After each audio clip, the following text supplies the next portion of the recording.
Hi friends, అందరికీ గురుగులంపడం ఉందని చెప్పాను కదా ఫ్రెండ్స్. ఇంకా నాకైతే వీలు కాక ఇంకా మా పాపతోనైతే మా ఇంటి మహాలక్ష్మి, మా ఇంటి ఆడబిడ్డ కదా ఎంతైనా కానీ మా పాపతోనైతే గురుగులు అయితే బయటికి అయితే తెప్పించాను. ఇంకా కానీ పడుతుందో పట్టదో అనుకున్నాను. ఫైనల్గా అయితే వాగు వరకు కూడా నానా తంటాలు పడైతే గురుగులను అయితే తీసుకొచ్చింది నా బిడ్డ. వీడియో నచ్చితే మాత్రం లైక్ ఇవ్వడం మాత్రం మర్చిపోకండి ఫ్రెండ్స్. మరి ఓకేనా?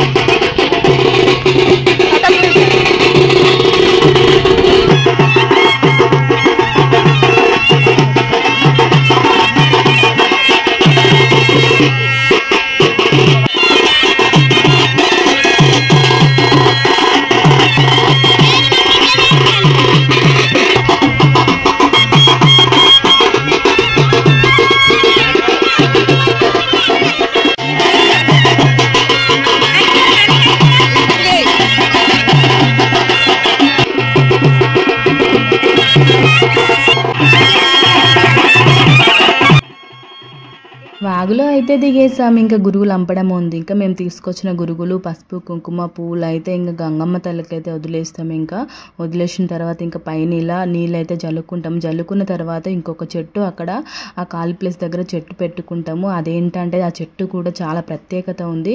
పిల్లలు కాని వాళ్ళు ఉంటారు కదా, ఆ చెట్టును పూజిస్తే మాత్రం కంపల్సరీ కాన్పు అవుతుంది అంటే అది పెద్దలు చెప్తున్న ఆనవాయితీ. మా వాళ్ళు అయితే అలానే చెప్తారు. పిల్లలు కాని ప్రతి వాళ్ళు కూడా ఆ చెట్టును పట్టుకొని పసుపు, కుంకుమ, పూలతో దర్శించుకుంటారు.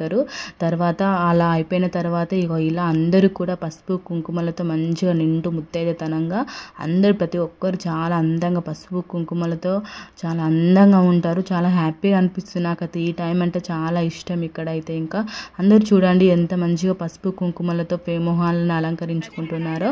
ఇంకా ఫైనల్గా చూడండి అక్కడ గౌరమ్మను పెట్టుకొని పసుపు కుంకుమల చూడు ఎలా అలంకరించారో. నెక్స్ట్ ఇంకా అందరు పసుపు కుంకుమలు పెట్టుకున్న తర్వాత ఇలా బతుకమ్మ పాటలు పాడుతూ ఎంజాయ్ చేస్తుంటారు.